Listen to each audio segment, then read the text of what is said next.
Welcome to Stories from the Center of the Universe, the podcast about the human experience.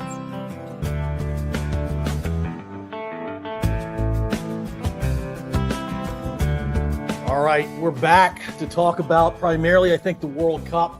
We'll throw some U.S. Open golf in there and the lovely people of Long Island and how they cheer or not cheer for folks. We'll touch on the NBA draft a little bit. Zach's favorite team, along with my favorite team. To be clear, it's the same team.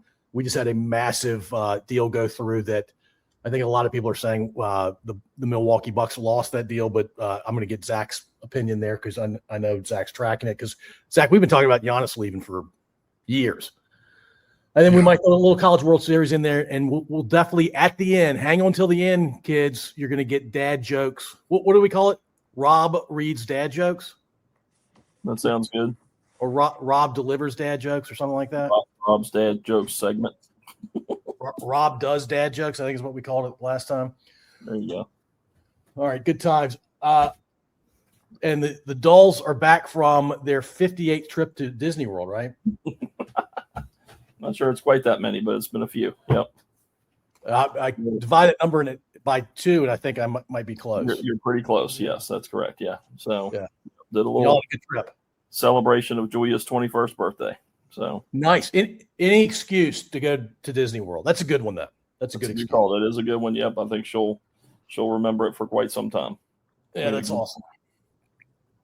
That's I'm a little jealous that I didn't get to leave Central Virginia. All right, and Zach, you can record Sunday, right? I know we're recording now. We normally talk about this off recording, but you're good for Sunday. And I'm assuming the goals, we can figure a time out on Sunday for it to work for everybody. All right, let's jump in the World Cup. Is everybody watching? Every day. It's on right now. Yeah, I'm actually watching countries that I've like. If you had told me I was going to watch the who did England play yesterday to a tie score? Ghana, I think. Ghana. If you had told me I was going to be watching the England-Ghana match on a Tuesday, I would have said you're nuts. Why would I watch? I probably can't name any players. Of course, I remember Harry Kane from the last World Cup because his name's awesome, and apparently he's a very good soccer player. All right, so let's go through the groups, and I'll get y'all's reactions for each of the groups. This will be kind of quick hit stuff. All right, Group A, Mexico's dominating. South Korea is doing. Who tied in that group? Who was the tie with? It's Czechia and South Africa tied. Sorry. Yeah, it's funny how soccer shows their standings. It's matches played, wins, draws, and losses. And now that I'm thinking about it, that orientation makes sense. Any thoughts about this bracket? I think this is going the way we thought it was going to go. Yeah. Yeah, and I think I can't remember. I think it was Jack. I said something the other day. I was like, "Yeah, somebody's like 1-0-1." He's like, "No, they're 1-1-0." I was like, "What are you talking about?" Because the way they put it in order definitely fazed me because I've always been a win-loss tie. Because right. I think that's the way the U.S. does it in virtually every other major sport. But draws are such a weird thing, or ties are such a weird thing in our sport. Like we don't allow it in basketball. You just keep playing. We don't allow it in tennis, and tennis is more of an international thing. Football, we do allow ties, but they're pretty rare. And baseball goes on forever too. Correct. Yep. There's something to be said for a 16-inning baseball game. Yes, it is. All right. Now that I understand what I'm looking at, let's go to Group B. Switzerland and Canada. All right. So what am I looking at? I see these green and red boxes that say 2-1, 1-2. What is that? Well, Switzerland and Canada are playing right now, so I don't know if it has to do with that. It's 2-1 Switzerland in the 84th minute. Canada just scored like 10 minutes ago to cut it in half. So, and then Bosnia and Qatar must be playing as well. They are playing. Yep, Bosnia is up 3-1 sometime in the second half, I think. So, all right. So, man, there 2 matches ended up in draws in this group. I guess that's not crazy to think of. All right, but I think we basically all said Switzerland, Canada. I don't think anybody got creative in this group. All right, Group C, Brazil obviously tends to be really, really good, but it feels like they're in a down year, even though they're going to make it out of the group stage. What am I missing in this group? Anything? I think you hit the nail on the head. I think Brazil, from what I hear people talk, they're they're not quite as good as they usually are, but they're still a top 10 team. So I think it was, who else is in that group? It was Scotland and Morocco. Yeah. I mean, that's three pretty killer teams. And Brazil and Morocco had to play the very first match of this grouping. And that was, it was a top 10 matchup, which doesn't usually happen in the first round of World Cup. So. Yeah. All right. I'm going to move on to Group D, which is obviously the U.S. group. Is the U.S. team as good as they want me to feel like they are? Because they've been dominant. And I thought Australia and Paraguay coming in were better than average teams. What am I missing here? I think that this is probably the best U.S. team that we've seen in a long time. Yeah. Maybe since those teams back in the 30s where, this team's broken a couple of their records. So back when, Rob, you and I were teenagers? Correct. Yes, sir. Yeah. No, if we go back to 30s, that's a different game. Like that's so long. That's almost 100 years ago. Yeah. Yeah. Agreed. We have like this 100 years team. Well, I mean, like I know one of the things is that the guy that scored 2 goals, Balkan or whatever his name is, Balogun. Sorry. That was the first time that a U.S. player had scored 2 goals in one game since the 1932 World Cup. So, I mean, for the U.S., yeah. For the U.S., yeah. So we're doing little things like that. But I mean, they're definitely looking good. I'm sure they're going to rest Pulisic again tomorrow. Give him another week's rest because we're going out no matter what. I think it's just a question. Have we wrapped up first? Yeah, we already won first. Yeah, so we already won first. So it's just a question of what third place team we're going to play. So, but I wouldn't care if he's healthy. I'd still rest him again. We still look good against, and Australia, I think, is better than Paraguay. I think at least ranking wise. So we beat a better team without him. So I think we can hopefully take care of Turkey. We'll see what happens. But yeah, we may have talked about this last time. I don't remember, but Balogun, he's Nigerian, I think, by family.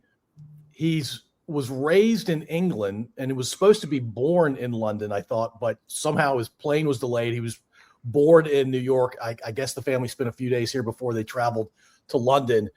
And I think the way things work, he could play for any of those 3 countries. That's correct. He could have played for any of them.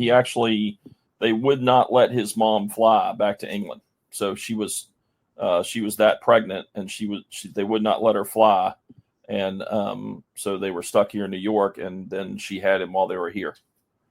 You think the U.S. men's national team back then knew that she was going to give birth to a really, really good soccer player? I'm pretty sure they were the ones that called the airline and said, yep, you can't let her fly. So. Yeah, right on.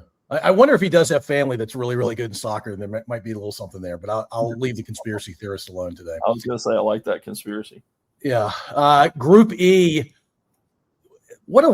Is Ecuador supposed to be good? They're not doing well. And Ivory Coast, actually, who'd they beat? They beat somebody big, didn't they? I think they definitely beat Curacao. I don't remember. I think they beat Curacao too. But Germany, I haven't heard much about Germany this time, but they're historically a top, 5, 6, 7 team in the world. They're 2-0 in this group, but I don't know that they're being challenged in this group. I don't think so. Not sure they're being challenged, but I know one game they won 7-0. If you win 7-0, you're playing pretty good soccer. I don't care who you're playing against, really. But I was watching France play somebody yesterday, and it just looked like it was the pro team playing against a AA team. Like right. it looked like just 2 different ways of playing the game. Right. All right. Oh, all right. Group F, Sweden's in 3rd. You might see that coming. I didn't see. I'm not sure about. I saw 3rd, but I did like the Netherlands to come out of this group. Yeah, they're another historical top 5 to 7 team. And Japan, I mean, they ended up with a draw with the Netherlands. Which maybe Japan's better than I thought. I actually watched that match, and I was struck by. And look, I'm not trying to say anything other than what is factual. Japan was noticeably shorter, and that's a combination of Japanese men tend to be shorter than the average man across the globe. And I think the Netherlands has the tallest men in the world. And so the fact that that height differential and headers around the goal are so important, it's amazing that Japan ended up with a draw with them. Yeah. It's pretty wild. That could be one of the ones where 3 teams come out of that one. I would think so, for sure. And Jack, remind us what it's based on, those third place teams. Goal differential. Points. It's points and then goal differential. And it's the best 8. The best 8 third place teams out of the 12 pods. And points are when you get 3 points, draw, you get 1 point, loss, you get 0 points. Correct. Yes, sir. Right on. Group G is being led by Egypt? Yeah. What? Help me make that make sense. That makes Belgium in third and Egypt in first and Iran in second? This is flipped. Is somebody punking me right now? No. Belgium and Egypt just beat New Zealand. And Belgium, I think they had a 0-0 draw with Iran. So still 1 game to go. I still like Belgium to come out and end up ultimately winning, or maybe not winning, but definitely getting through on that group. Yeah, but we're going to see Egypt and or Iran potentially in the round of 32. Yeah, Egypt's not bad. They have a couple of players from the Premier League. Okay. All right. Wow. That one shocks me. The next one does not shock me. Group H, Spain and Uruguay being in first and second place, and then Cabo Verde, which, by the way, I think that's in the middle of the Atlantic Ocean, somewhere off the African coast. Somebody can spot check me on that one. And then Saudi Arabia coming in last is not shocking. They historically have not been a powerhouse. Anything I'm missing in that group? No, that one's pretty straightforward. All right. My gosh. You want to talk about the haves and have-nots? Group I is like the France and Norway are just they must not have played each other because they're both 2-0. I'm sorry, they're 2-0-0. And Senegal and Iraq are 0-0-2. Okay, I see what's going on here. So the France-Norway match should be awesome. That should be, yep. And I love the Norwegian fans with the rowing thing they do. Yeah. If I had that, I'd do it too. Yep. Yeah, it's a pretty cool deal. Is Holland on Norway? Is he Norwegian? Yeah. Yes. So we've got Mbappe versus Holland in this matchup. That's going to be awesome. By the way, I've watched Messi, Holland, and Mbappe, and if you watch them in the entire match, they don't exert any energy on defense at all. And I get that their position on the field and their attack and they're paid to score, but they literally do nothing. They save all their energy to just go nuts trying to score. And I guess if I was that good, that's how I would play too. All right, Group J, not shocking here. Argentina and Austria at the top. Jack, do you expect to see Algeria make it out of this group? They have to play. I believe that they have to end up playing. I don't know. 3 points is like if you get 4 points, you can basically already consider yourself moving on in that third place position. 3 points, it might do it for this one, but it just depends on like how these other groups play out. Like Group H with Cape Verde, like they have 2 points, but they get to play Saudi Arabia, and I expect them to beat Saudi Arabia, which would push them up to 5. Right. So that means that Uruguay would only have 2 unless they can beat Spain. So like you're looking anywhere from a group to have 3 points, and so like if all you need is 3 points to get through, then it's looking like you might only need 3 points to get through. 4 points, you're super comfortable getting through, but I don't know. That might be kind of a shock. I think Algeria should feel pretty good about themselves. Yeah, it sounds like it's set up for them to go to the round of 32. But, of course, they have to play the game and win it. Group K, Zach, are you shocked that Uzbekistan is 0-2? I'd say no, but no. Here's a better. Actually, here's a better question. Sorry, Zach. Better question here, and you know enough about soccer to answer this. What's more shocking, Uzbekistan at 0-2, or the fact that DR Congo or the Congo tied Portugal? probably the Portugal-Congo tie. Yeah, That was Portugal is one of the most famous soccer players on earth. Yeah, Ronaldo, and that was wacky because they're up there too. Top 10 was that was. Has Congo even been in it lately? I think they're a new team. Been a while. Yeah. Yeah, I didn't realize Colombia was 2-0 good in a group with Portugal, but they may not have played yet. They played last night, ended up winning 1-0. Wow, that's crazy. So yeah, they secured their spot going through. Yeah. All right, good times. Group L, England, and Ghana is in front of Croatia.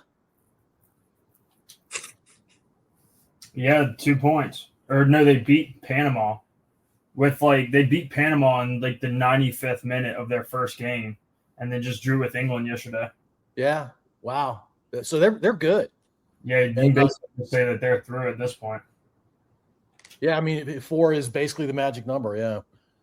Awesome. Well, did we make predictions about? We made predictions about who was going to come out, and then we're going to have the round of 32 set when we do this again on Sunday, and so we can make round of 32 predictions once those games are set or those matches are set.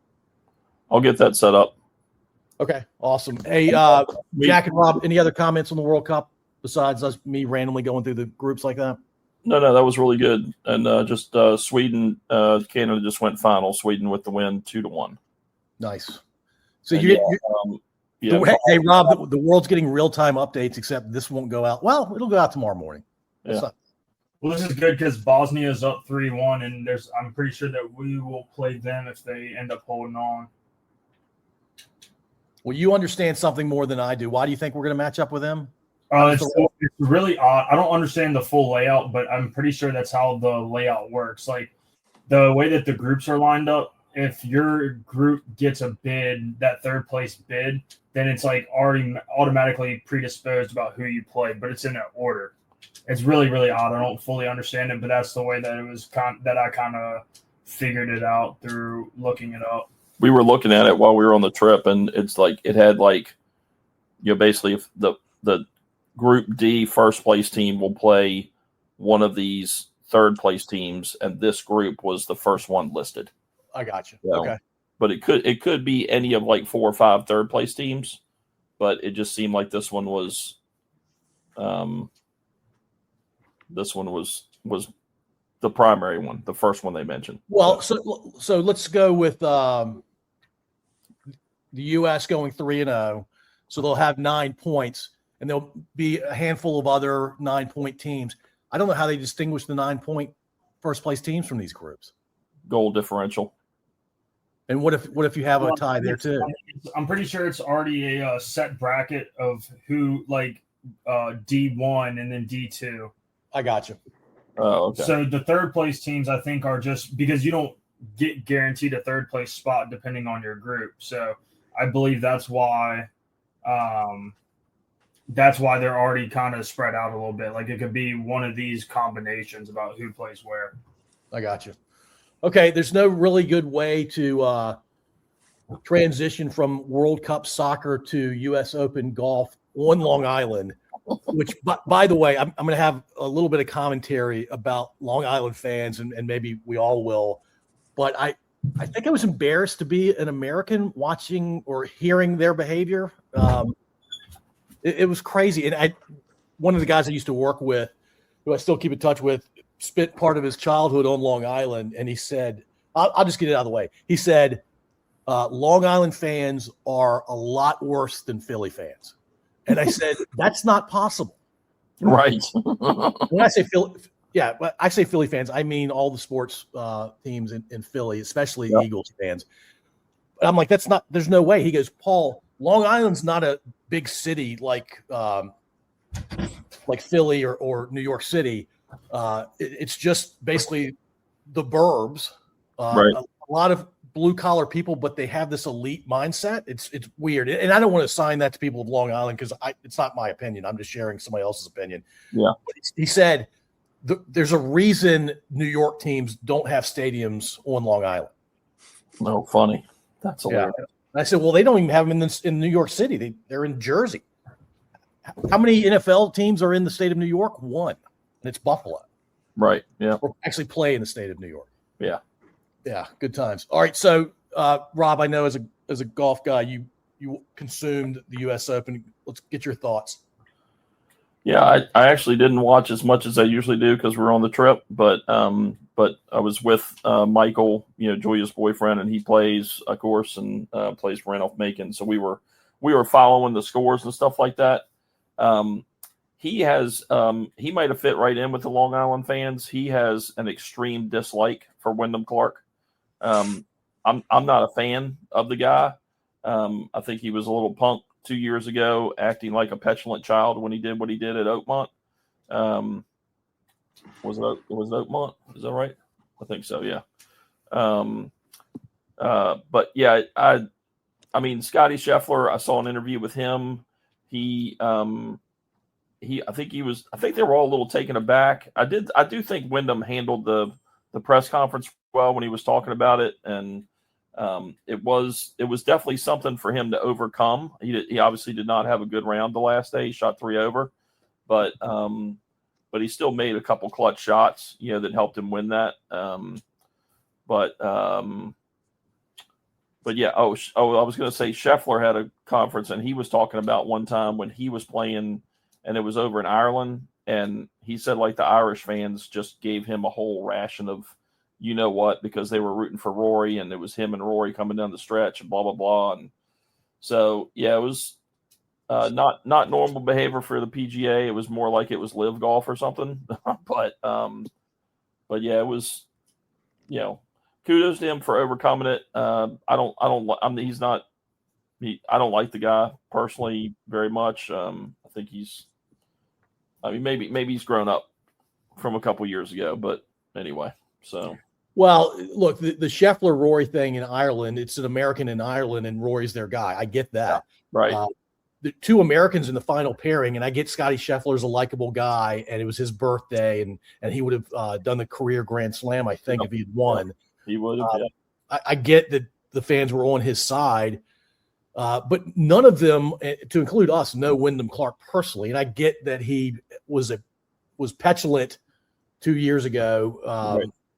Like when the world's watching him, I don't understand that kind of pressure. Who's to say that I wouldn't act like that at that age under that kind of pressure? Right. But what other part of the U.S. does an American athlete, sportsman, get booed by Americans? I mean, it felt like professional wrestling. Right. Yeah, I hear you. No, that's a valid point. So. Yeah, weird. And Wyndham Clark, I think, won that tournament because he was up by 5 strokes going into the last day, and he got to that advantage because he scrambled very, very well the first 3 days. Yes. Yep. And again, he had a couple of clutch shots on the last day too that really helped him. So I will say too, it's been the social media has been funny in respect of how much people dislike him because people are like they've got like videos of him, being out on the course, and they're trying to nitpick, like accusing him of cheating and stuff like that. They're trying to get him to react. Yeah, well, there's that too, but there's just a dislike for the guy. So hopefully he can overcome it and keep playing some good golf. But he's won 2 majors, both U.S. Opens, right? Yep, 23 and 20 or 24 in this year. Yep. So yeah, I mean he's obviously a good golfer, and he was dealing with a lot of adversity, and he overcame it. Yep. Yeah. Real quick, coolest story of the U.S. Open was the amateur 17-year-old. I forget his first name. Last name was Russell, I think. Number one, incredible at a press conference for a 17-year-old, the way he handled himself. But I don't know if y'all heard about this, but the on Saturday, he made the cut, first of all, as a 17-year-old. And then on Saturday, unbeknownst to his dad, he goes to the USGA. And his caddy walks up to his dad on the 18th hole and hands him everything. And his dad caddies for him on the 18th hole, on the final day, on Father's Day. On Father's Day. Yeah, that's awesome. So very cool story and a really nice gesture by a young man, recognizing, his dad and his parents, probably the sacrifice they did to get him to where he is. So sounds like a good kid raised by good parents. Yep. Agreed. My fun little golf story that has nothing to do with the U.S. Open. I play golf maybe once a year these days, and last year I played with Zach, a buddy of mine, and actually my buddy's son, who's a buddy of Zach's, and we play. It was fun, good times. I was going to play again, like in the I don't know, 3 months ago, and I'm missing my driver. So I put in another driver I had hanging around, and then we go on the same vacation. Zach's not with us, but I play with my buddy and his son, and I'm using this really old driver. I think Lee Trevino maybe played with it in the 60s. And then we get back from the trip, and on Father's Day, there's a driver sitting in our on the porch, and my wife goes, "Happy Father's Day." I'm like, "What is that?" She goes, "That's your old driver that you thought somebody stole from you, but it actually you lost it on the porch." She found it. It'd been missing for several months. Anyway, I got to play with like a 60-year-old driver because I'm a moron and can't organize my golf equipment. I was going to say, what were you doing? Taking practice swings on the porch and you left it out there? I don't know what I was doing. There's no telling, Rob. The good news for me is I'm unpredictable and I don't remember any of my actions or behavior. All right, moving on to the NBA, and I want to talk about the NBA because the draft was last night, and Zach, we obviously had a massive trade for our favorite, massive deal, I'll call it, for our favorite team. You know the details, Z? I do. You want me to read it out? Yeah, I've got it pulled please. up right here. Yeah, hit us with it. So we gave up Giannis, obviously, as well as Bobby Portis. We received Tyler Hero, Khalil Ware, Jaime Jaquez, some guy whose name I can't pronounce, the number 13 overall pick this year, who will be used to draft Nate Ament from Tennessee as a forward, and then 2 unprotected first-round picks in 2031 and 33, a 2030 pick swap, and a 2033 second-round pick. Oh my God! Wait a minute. By the way, it hurts to lose Giannis, but he's been injury prone. I'm not crying about it. I'm gonna miss Portis. I liked him. Yeah, yeah, he was fun. I mean, the whole team was getting old, so the time was up. We really had no need for him, especially because we're rebuilding, even though we don't have a first-round pick for the next 5 years or whatever. But it's kind of hard to rebuild without a draft pick in the next one. Who'd y'all make this trade with?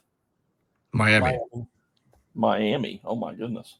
Yeah, Miami. I think they're considered like the 8th most likely to win the whole thing. Like it doesn't mean they're going to win a championship in the next. They were. I think they're up a little higher now, maybe.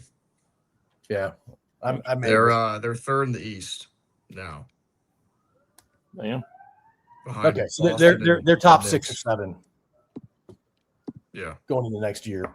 The champ. Well, actually, both conferences are pretty even, so the champ could come out of either conference every year. Which is I hated the West dominating for what felt like 3 decades. Yeah. All right. Hey, Jack, I didn't ask you. Do you have any insights into U.S. Open golf beyond what your dad and I were talking about? I didn't watch a single minute of the U.S. Open. Okay. All right. Good. I'm learning more about your sports watching, Jack. Sports consuming. Well, don't get me wrong. Like I would watch golf, but the U.S. Open's once a year. With 4 of the majors, the World Cup is once every 4 years. Yeah. Good point. Just diversifying myself. Yeah. He's definitely focused on the World Cup. I love it. Zach, did you watch the draft last night? I watched a little bit of it, but I had not been paying attention to the prospects, so I really couldn't tell you anything. The only thing I knew was OKC had an outside chance of getting a good big man, like a legit center who could stand up to Wembynyama. Did I say it right? You did. All right. And they got the 7'3" guy from the team up north. Whatever his name is. Yeah, the 7'3" kid from Michigan. Nice. Yeah, so I think OKC is going to have something for Wemby. I hope this kid is good and they play competitive playoff basketball, but I hope SGA stops flopping or at least cuts it in half or something. If they win flopping, I'm going to be really irritated because then kids across the country are going to be flopping. I think it's already happening to some degree. Yeah, kids are already doing it. It's freaking. It's going to get worse. I watch AAU like TikToks or social media, and it's crazy what kids are doing. I mean, 10, 11, 12-year-olds. I saw this kid is standing beside another kid, and it shows the ref too, and the ref kind of just looks to his left, and he but he kind of hands the ball to the kid throwing the ball in, and the one kid just basically falls down, and then the ref sees him laying on the ground, and he calls the kid for a push off or something like that, but it was just a total flop. My comment was thanks LeBron. Yeah, no, I think LeBron has some accountability here, or at least there's some you can link it back to him. I mean, Rob, you and I grew up playing basketball. There was no such thing as flopping. Like, it wasn't even a consideration. Jack and Zach, I imagine, Zach, I know because I coached you and I watched a lot of your games. There was none of that when you were playing coming up. Jack, I can't imagine you experienced flopping. And now you're basically teaching basketball players or allowing them to play like French soccer players. Like, that's completely un-American, or at least it should be. Agreed. Anyway, did you just call out French soccer players? I was picking on soccer and France with that one comment. Yes. Okay, well, I mean, I like the way you're thinking, but God knows it's every soccer team. No. Yeah, I'm not saying France is the only soccer team that does it, but I just wanted to say French soccer team. I love it. All right, Rob, give us a 2-minute summary of what happened in the College Baseball World Series. Yeah, I mean, it was solid. There was a couple teams, or I guess one team that wasn't in there. Usually that was Troy. So it was kind of cool to see a team, that wasn't, that's not usually in it, make it. So that was solid. And basically it boiled down to, there was some good games, but Jack, you can correct me, but I think it was pretty clear the two best teams, or at least the two hottest teams, were definitely there in the end, and that was UNC and Oklahoma. And it went 3 games. Oklahoma won the first game. I forget the score. North Carolina won the second game 6-2. And then the third game was close for a while, but I don't know if I remember seeing the final, but I think it was 7-1, at least at one point, Oklahoma. I think it was like 13-2 final. Oh, dang. Okay. Crazy, yeah. So kind of a blowout in the last game. But yeah, both teams were really good. I think Carolina was just really hot. But Oklahoma definitely had a couple pitchers that this one relief kid came in, and every time I watched him, he was shutting people down. So, well, it sounds like Oklahoma had pitching throughout, and UNC kind of ran out of pitching steam at the end. Yep. I will say this about all UNC and Duke teams: for every sport that those two schools play, the best outcome for me is either they lose in the first round, or they don't even make the playoffs. I'll say. Or they make it all the way to the championship game and lose, preferably by a lot. And, well, Michael and Julia were not happy, but they'll get over it. So they're still relishing in the Canes win, so they're good. Well, the next time I see your daughter and her boyfriend, I will give them grief about it, because it makes me very, very happy. Yeah, I love it. All right, I think Zach, Jack, and I have been waiting since we last recorded for round 2 of Rob Does Dad Jokes. Well, this is starting to build up to be a lot of pressure here. So. No pressure. Just typical serious Rob Dole delivery is all we need. Hey, Jack or Zach or Rob, any other comments or insights about all things sports before we go to Rob Does Dad Jokes? I don't think I have anything else. You got anything? No.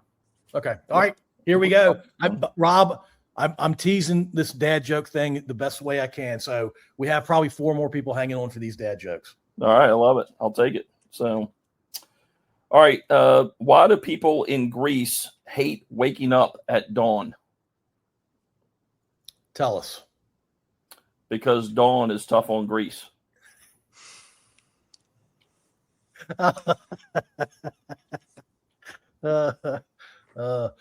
See, I could see Zach's face. I can't see Jack's face. I think Zach is partially laughing out of how corny that dad joke was, and then he loves my overreaction to the. Yeah, it's both of those. I think Jack had a slight smile, possibly. All right, nice. So, anybody know how much a chimney costs? Please tell us. Nothing. It comes with the house. That is, I don't know if that's so bad I shouldn't laugh at all, or if that's so bad that I should be laughing a lot. That's the beauty of a dad joke there, Gilman. I will tell you the first one is beating the second one thus far, but it's not a competition. Understood. All right. Well, here's number 3. Why was the snowman asked to leave the grocery store? I have no clue. He was caught picking his nose. I don't get that. He was caught picking his nose. His nose is a carrot. He was in the grocery store. And he was just picking at the carrot? And he was caught picking his nose. Yeah. Okay. All right. So picking his nose out of the carrot. Good times. Yes. Do you know what Rob, I think we should do? And we have to be smart about how we do this. I think anybody who listens to this, and by the way, we're down to probably one person listening at this point. I think we have to. And by the way, let me get the thought out. I think we should get listeners sending you dad jokes, and then you read them on the air, and you'll say, "This is from Mary in Alpine, Texas." I would love that. That'd be great. But we got to figure out how. Like, you don't want to. I don't think you're going to be overwhelmed if we give out an email address or something. But no, not at all. Yeah, send it. So, and right. I didn't know you had a listener in Alpine, Texas, but I think that's pretty cool. I'm not even sure there is an Alpine, Texas. That's just what popped in my head. I was just going with it. I hope there is an Alpine, Texas. I will tell y'all, Rob and Zach. There is an Alpine, Texas. Yes. All right, good. I wasn't just making it up. 6,000 people. Yeah, I definitely have not been there. I'll bet you tell you where it is on the map. One of them's named Mary too. Maybe. I'm sure there's a Mary. There are probably 7 Marys in Alpine, Texas. Zach and Rob will appreciate this a little bit more than Jack. You guys know what the format of the podcast was for a long time, 350 episodes, and then we transitioned into what we're doing now. And I occasionally have people say, "Hey, I've got somebody to be great on your podcast," and they're thinking the old guest-oriented human interest sort of thing. And I'm thinking they're going to go listen to Jack, Zach, Rob, and me talk about sports. And they're like, "Why am I going on this podcast?" So I have to explain it every time, which is kind of a pain, but it's a good pain because we still get to do this.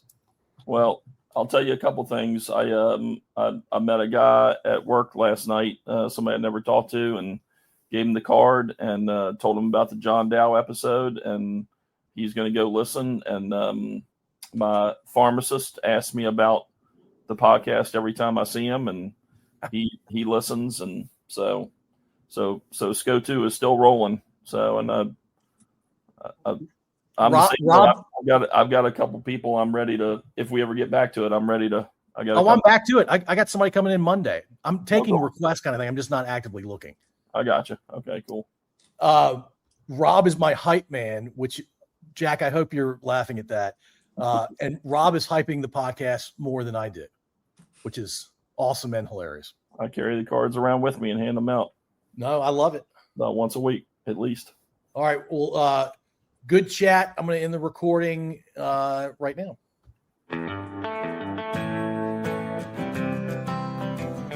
Thank you for listening. If you enjoyed this episode, please subscribe to wherever you listen to podcasts. We'd also really appreciate if you'd rate and review us. You can find us at scodupodcast.com.